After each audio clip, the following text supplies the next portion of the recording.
Salut tout le monde, j'espère que vous allez bien et soyez les bienvenus à la croisée des chemins. Aujourd'hui, on va passer en revue le top 10 des clichés que j'ai pu entendre sur les autonomistes. Et paradoxalement, même si beaucoup des clichés viennent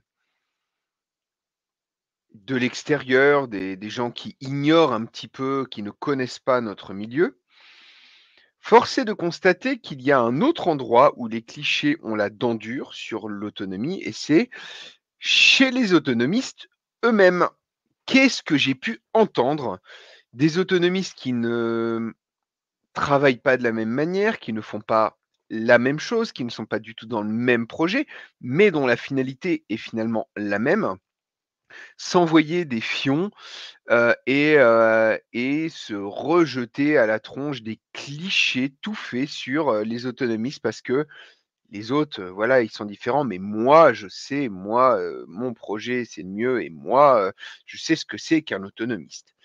Enfin bref, on va reprendre ces différents points de vue, ces différents clichés, ces différentes étiquettes que l'on donne aux autonomistes. Bien entendu, n'hésitez pas à en discuter dans les commentaires, me donner votre avis. N'oubliez pas le petit pouce, histoire d'aider la chaîne à tenir bon et c'est parti pour le top 10 des clichés sur les autonomistes. Alors, dans un premier temps, nous allons partir sur le cliché comme quoi les autonomistes rejettent toute forme de technologie. Alors, contrairement à ce que peut raconter ce cliché, la plupart des autonomistes, il y en a peut-être quelques-uns qui le sont, mais la plupart des autonomistes ne sont pas technophobes. On prône par contre une utilisation modérée de la technologie et une utilisation pratique, utilitaire de la technologie et non pas la technologie gadget telle qu'elle est utilisés aujourd'hui. La plupart du temps aujourd'hui, la technologie, ce sont des gadgets utilisés, par, tout le monde et nous, on prône pour une utilisation limitée de la technologie, si possible avec des appareils durables, donc de qualité, pour réduire la consommation excessive, et réduire les déchets technologiques, même si des fois, c'est pas évident. Je prends l'exemple, le plus commun, hein, ce qu'on a tous, auprès de nous, des téléphones. Moi personnellement, ces 13 dernières années, donc depuis que j'ai démarré ma chaîne, c'est mon deuxième téléphone. Voilà, en 13 ans et j'essaie de faire en sorte que tous les téléphones que j'utilise durent le plus longtemps possible. Il en va de même pour mes ordinateurs, que je répare moi-même. J'ai arrêté, même si j'en ai encore, bon, qu'il faut bien les terminer, des ordinateurs portables maintenant, je privilégie l'ordinateur fixe, puisque plus durable, plus facile à réparer. On peut changer une pièce et pas tout l'ordinateur. Et bien entendu, quand on parle technologie, on ne parle pas forcément très haute technologie. On peut aussi parler, des technologies, tout ce qui va être, appareils électroportatifs et cetera. J'essaye alors ça a un coût, mais excusez-moi, je n'ai pas les moyens d'acheter du premier prix puisque, le premier prix, il faut en racheter tout le temps et je préfère investir dans des appareils durables et de qualité. Donc on ne rejette pas du tout la technologie. Au contraire, on aime la technologie qui est, durable. Voilà, c'est très différent. Deuxième cliché qui a la dent dure, les autonomistes sont antisociaux ou ermites même carrément. Eh bien ça, c'est complètement faux. Alors c'est un cliché qu'on entend moins dans les milieux autonomistes, hem, mais il y en a sûrement, hein, qui sont un peu ermites, un peu antisociaux, mais pas plus que dans la population, en général et même, j'ai envie de dire, beaucoup d'autonomistes vivent, en communauté. Il y en a aussi beaucoup qui, même s'ils ne sont pas en communauté, tout comme moi, ont tendance à avoir, de nombreuses personnes qui les entourent, avec qui ils travaillent en commun. Moi, je ne peux pas aller dans mon village, sans saluer quelqu'un. Je vais devant l'école, je discute avec beaucoup de monde. Bref, Et la plupart des autonomistes que je connais, sont comme ça. Ceux que je vois sur internet ont l'air d'être des gens fort sympathiques et j'en ai même croisé certains, dans la vraie vie et qui sont, tout sauf des ermites, hein. J'ai eu le plaisir d'en accueillir maintenant, au moins 4-5, hein, qui sont sur internet et tous, ce sont des gens vraiment, charmant et très sociable. Donc c'est un très gros cliché qui est véhiculé, mais qui est complètement faux. L'autonomie, c'est une vie de privation. Troisième cliché que j'entends très régulièrement. Alors non, l'autonomie, c'est un choix de simplicité, volontaire. Ce n'est pas synonyme de privation, mais plutôt, je dirais, d'une recherche de vie avec, moins de dépendance, aux biens de consommation, courants. C'est une vie où on cherche à éviter le superflu, mais c'est loin d'être une vie de privation. Bien au contraire, je mange très bien, ça se voit. Heu, voilà, j'arrive à, grâce à ce que je fais, au quotidien dans mon autonomie, à avoir des conditions de vie qui seraient enviables pour la plupart des gens. Aujourd'hui, des gens qui mangent à leur faim tous les jours, de la nourriture de bonne qualité, produite localement, voire même produite chez soi, on commence à voir quand même 8 millions de gens qui sont sous le seuil de pauvreté et qui aujourd'hui, doivent parfois sauter un repas pour pouvoir donner à manger à leurs enfants. Hem Et qui pour autant, quand ils me voient, se diraient: «Non mais, c'est une vie de privation». Non, non, je me prive des choses inutiles et je me consacre à l'essentiel et la plupart des autonomistes sont plutôt comme ça. Ils vivent bien, ils se chauffent bien, ils mangent bien, hem et ils sont très, très loin d'être dans une vie de privation et j'ai même envie de dire, plus la société va aller vers quelque chose de compliqué, plus ces gens-là, les autonomistes, donc nous, on va être, dans un confort stable, alors que beaucoup vont aller vers, on va dire une forme de précarité et qui sera subie, donc très mal vécue et finalement les entre guillemets, «les futurs», je vais pas dire bourgeois, c'est bien un grand mot, mais les futures personnes,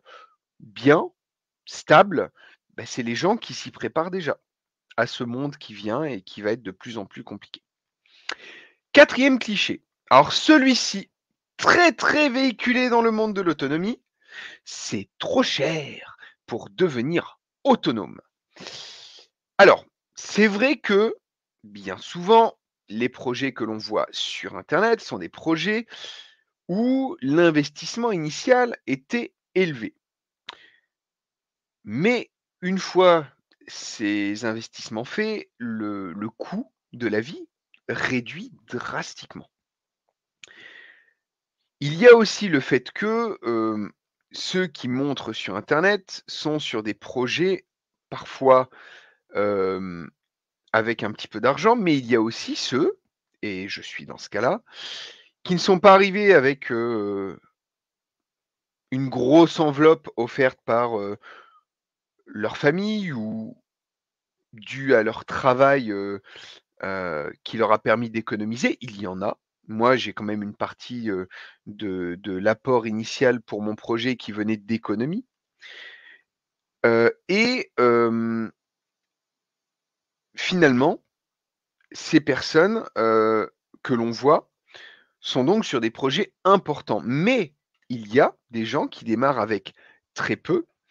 Heu, Nous, c'était le cas, on n'avait pas énormément pour démarrer, mais qui rentrent dans une s une façon de faire où, finalement, tout moi, par exemple, j'ai créé mon entreprise pour être plus autonome. Donc finalement, je n'ai pas besoin de tant d'argent que ça pour, aller vers plus d'autonomie. J'ai simplement besoin de travailler pour aller vers plus d'autonomie et pour gagner l'argent qui me permet de l'être. Mais il existe des gens qui ont démarré l'autonomie avec très peu ou qui ont économisé pendant 2, 3 ans, ce qui a été mon cas, pour avoir ce petit apport initial et démarrer, mais ce n'est pas vrai du tout que c'est trop cher pour devenir autonome. Il y a énormément de contre-exemples. Cliché numéro 5, l'autonomie, c'est seulement pour les survivalistes. Ou alors, les autonomistes, c'est des survivalistes. Eh bien non, pas du tout. Pas du tout, pas du tout. Moi, personnellement, j'ai démarré par le survivalisme, effectivement, mais au moment où j'ai commencé à travailler à plus d'autonomie, je n'ai plus été de facto survivaliste. Je ne dis pas qu'il n'y a pas parmi les autonomistes des survivalistes, bien sûr qu'il y en a, mais beaucoup d'entre eux ne le sont pas du tout. Leur objectif, c'est de vivre de manière plus écologique, plus soutenable, ou de vivre avec moins d'argent, mais pas forcément pour se préparer à des scénarios extrêmes ou à un effondrement brutal. Ça peut être simplement pour réduire leurs dépenses, mettre du beurre dans les épinards, et cetera. Donc non, les autonomistes ne sont pas tous des survivalistes. Et d'ailleurs, à contrario, les survivalistes ne sont pas tous des autonomistes. Sixième cliché. Sixième cliché, les autonomistes souhaitent l'effondrement. Alors non. Non, déjà non. C'est un petit peu facile de ça c'est un argument que j'entends souvent, disant: «Oui, les autonomistes, ils souhaitent l'effondrement, parce qu'ils fantasment l'effondrement» et cetera. Je vais vous apposer quelque chose. Vous avez une assurance pour votre voiture. Vous avez une mutuelle. Vous souhaitez avoir un accident de voiture? Vous souhaitez tomber malade? Bien sûr que non. Eh ben, les autonomistes, c'est pareil. Pour nous, l'autonomie, c'est un peu, bah, une assurance vie. C'est-à-dire qu'on essaye de faire en sorte de se prémunir de problèmes qui pourraient advenir. Ça ne veut pas dire qu'on les souhaite. Et en cela, ce cliché que j'entends, mais très souvent, est complètement faux. Les autonomistes sont égoïstes et ne se soucient pas du bien-être commun. Encore une fois, c'est comme dans la société actuelle. Il y a des gens qui se soucient du bien commun et d'autres qui s'en foutent royalement. Mais quand il s'agit des autonomistes, très facilement, on leur accole cette étiquette de personne égoïste qui pense qu'à elle. Vous êtes promené récemment dans la société? Des gens égoïstes, on en voit beaucoup. Des gens qui pensent qu'à leur gueule, on en voit beaucoup, alors qu'à contrario, la plupart des autonomistes, en tout cas que je connais, alors il y en a forcément dans le lot qui le font de manière très égoïste, mais la plupart des autonomistes que je connais s'engagent dans des projets communautaires, partagent leurs ressources, s'entraident, partagent des connaissances, s'impliquent dans les actions locales, etc., etc. Et moi, le premier, j'essaye à ma toute petite échelle de contribuer à un certain bien commun et j'essaye de faire évoluer mon entourage, proche et moins proche, à l'échelle personnelle comme à l'échelle locale et avec cette chaîne YouTube, pourquoi pas un échelon encore un petit peu au-dessus. J'essaye de faire un petit peu bouger les choses. Je sais que c'est 3 fois rien. Je sais que je ferai très peu bouger de gens, mais j'en fais bouger un petit peu quand même. Et du coup, étant donné que j'essaie à ma petite échelle de faire bouger les choses, je pense qu'on peut me taxer de beaucoup de choses sauf, de ne vouloir me soucier du bien commun. Après, effectivement, et là, je ne donnerai pas tort à ceux qui disent ça, eh bien, si tu n'es pas bien toi-même, tu ne peux pas aider comme il faut les autres et ça, c'est vrai.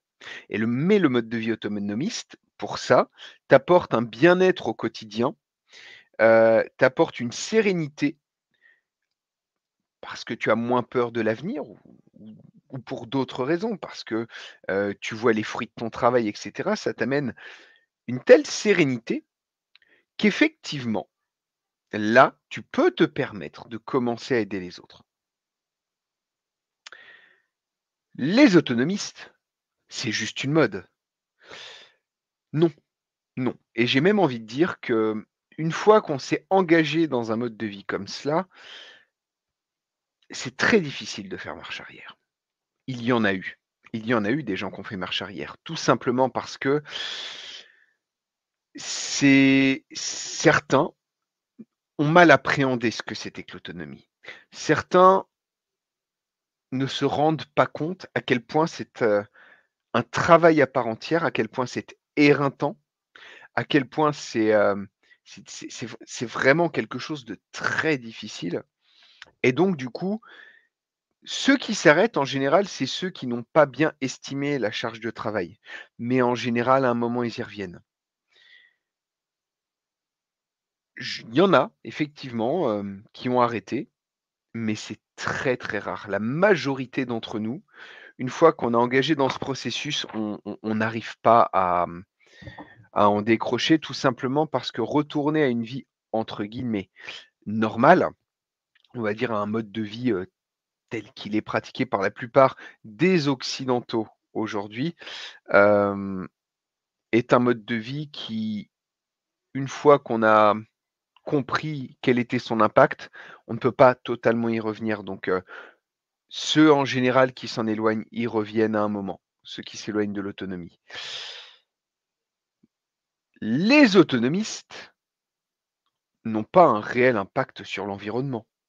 C'est une goutte d'eau. Oui, certes, c'est une goutte d'eau, mais ce n'est pas rien. Si chacun d'entre nous essayait de tendre vers ce mode de vie, eh bien, l'impact, lui, serait beaucoup plus important car la plupart des autonomistes, par leur mode de vie, contribuent à réduire significativement leurs déchets. Nous, on a le droit, par exemple, à 12 levées par an. Autrefois, c'est ce qu'il m'aurait fallu. Aujourd'hui, on essaie de cuisiner avec, des produits que l'on produit sur place ou alors des produits vrac qui viennent de notre épicerie ou d'autres épiceries du coin pour ce qu'on n'a pas chez nous. On essaye, petit à petit, de réduire notre impact environnemental et ça va de pair avec l'autonomie parce que finalement, quand on achète en vrac, ben on paye moins cher. On n'a pas les emballages, on n'a pas la pub, on n'a pas tout ça et donc notre impact, il est réel et si on était suffisamment nombreux à adopter ce mode de vie, l'impact serait très important. Mais on a un réel impact et tous les autonomistes et là je mets vraiment les pieds dans le plat, tous les autonomistes que je connais, que j'ai vus sur internet, qu'ils soient des gens que j'apprécie ou non, clairement leur mode de vie est moins impactant que la plupart des gens. Les autonomistes, ils sont tous végétariens ou véganes là, c'est des gauchistes, eh bien non, eh bien non, pas du tout. Les autonomistes ne sont pas tous végétariens ou véganes et au contraire, la plupart des autonomistes, eh bien, ce sont des gens certes qui diminuent leur consommation de viande, que ça soit pour une raison de coût ou pour une raison de santé, mais même si, on adopte un mode de vie, moins carné, ça ne veut pas dire que l'on mange tous uniquement des légumes. On élève nos animaux, on les mange, on a effectivement de la nourriture de meilleure qualité. Quand on tue soi-même ces animaux, effectivement, c'est beaucoup plus difficile de manger beaucoup de viande puisque on voit ce qu'on fait. Mais par contre, que l'on soit tous végétariens ou véganes, non et même je pense que c'est la minorité d'entre nous.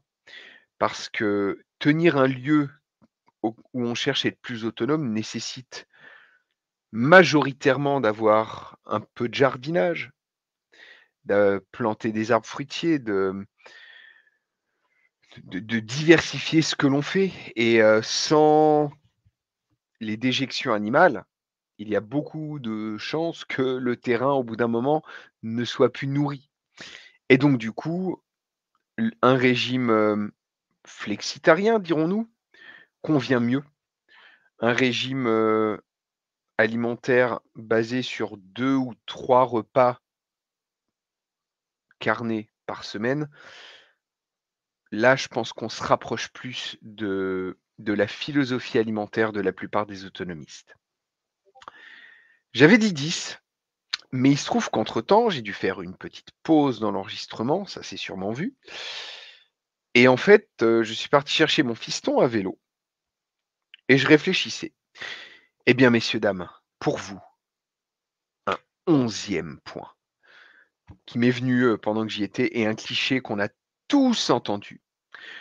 Les autonomistes, c'est des babacools en sarouel. C'est des gens, un peu hippies, un peu, c'est un cliché qui est très, très, très commun.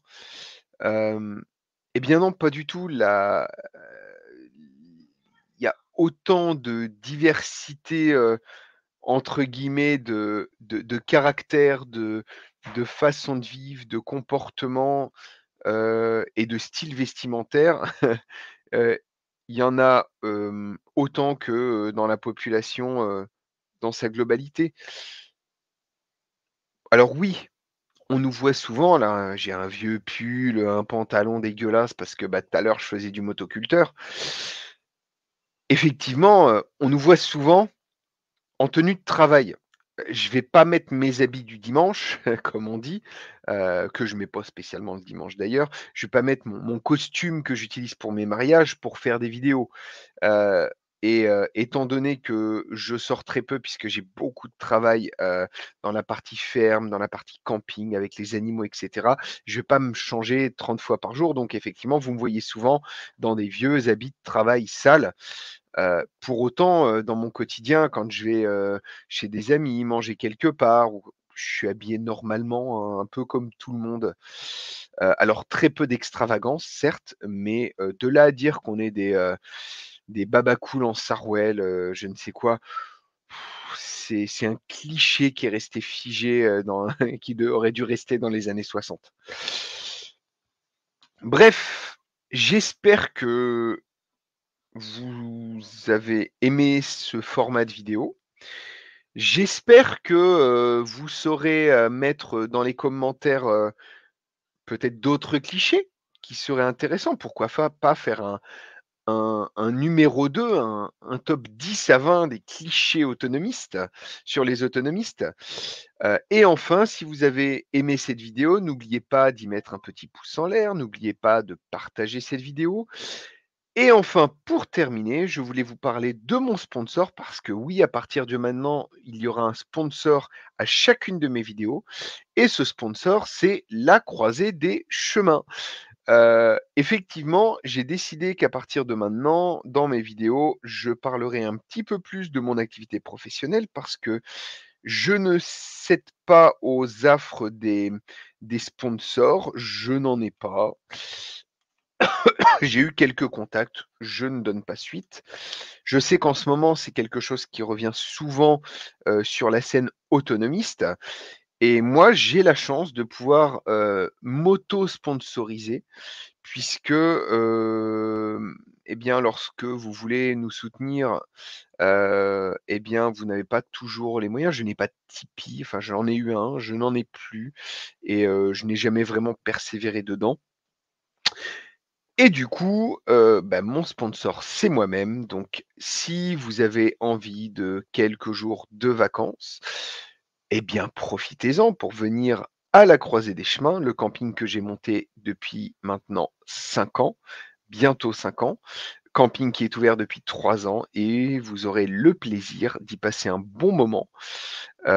Et pourquoi pas, si j'ai le temps, si vous me prévenez avant, pourquoi pas, aurons-nous l'occasion de nous poser autour d'un verre pour discuter d'autonomie ou d'autres sujets. En tout cas, n'hésitez pas à faire un tour dans l'espace en dessous de la vidéo. J'y mets le lien de mon site internet et si vous avez besoin de partir en vacances, eh bien, plutôt que d'aller dans un camping, n'importe lequel, venez nous soutenir en même temps à la croisée des chemins. Portez-vous bien et à très bientôt.